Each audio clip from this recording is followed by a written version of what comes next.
أول شي عندي طنجرة مي عم تغلي، رح نزل بالمي ملعقة من الملح، ورح نزل كمان ملعقة من الزيت. الزيت بيساعد على إنه المعكرونة تتفكك وما تلزق ببعضها.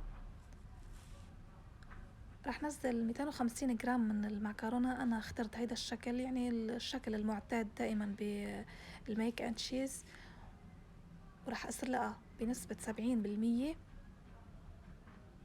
يعني مش رح أتركها تستوي بشكل كامل. بختبر هيدا الشي بإيدي. هلأ عندي هون 3 ملاعق من الزبدة على نار هادية تا ما تنلدع الزبدة.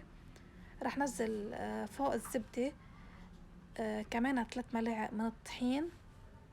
نسبة الزبدة لازم تكون قد نسبة الطحين. هلأ أنا عم بعمل هون صلصة البشاميل، ببقى عم حركن على نار هادية. هلأ رح نزل فوقن 3 أكواب من الحليب السائل، فيكن تستبدلوه بالحليب البودرة. لكل كوب من المي بتحطوله 3 ملاعق من حليب البودرة. بنزل الحليب تدريجيا تا أتأكد من عدم وجود أي تكتلات بالمزيج.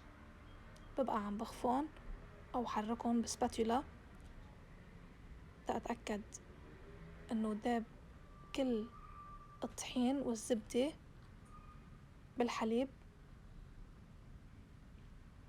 هلأ عندي هون البهارات، ملعقة من بودرة الثوم، ملعقة من البابريكا، وملعقة اختيارية من بهارات الجبنة.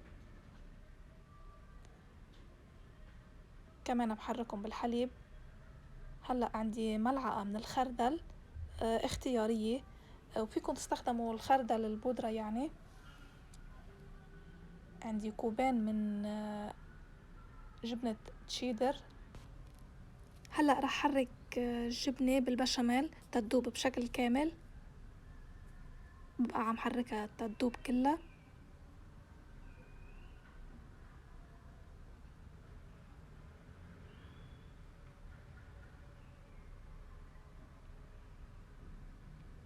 هلأ رح نزل المعكرونة يلي سلقتها قبل.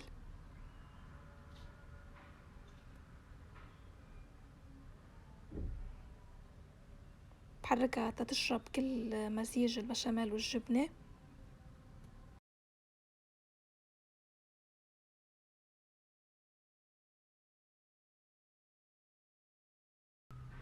هلأ عندي هون حوالي كوبين من جبنة الموزاريلا، كمان رح حطن فوقن وحركن تدوب الجبنة بالكامل. هالخطوة اختيارية. هلأ فيكن تحطوا المعكرونة بصينية وتحطوا جبنة الموزاريلا على الوجه وتدخلوها على الفرن تدوب الجبنة. كخطوة اختيارية وأخيرة، طحانة بطاطا تشيبس بنكهة الجبنة، فيكن تستخدموا نكهة الحر أو أي نكهة بتعطيها طعمة كتير طيبة.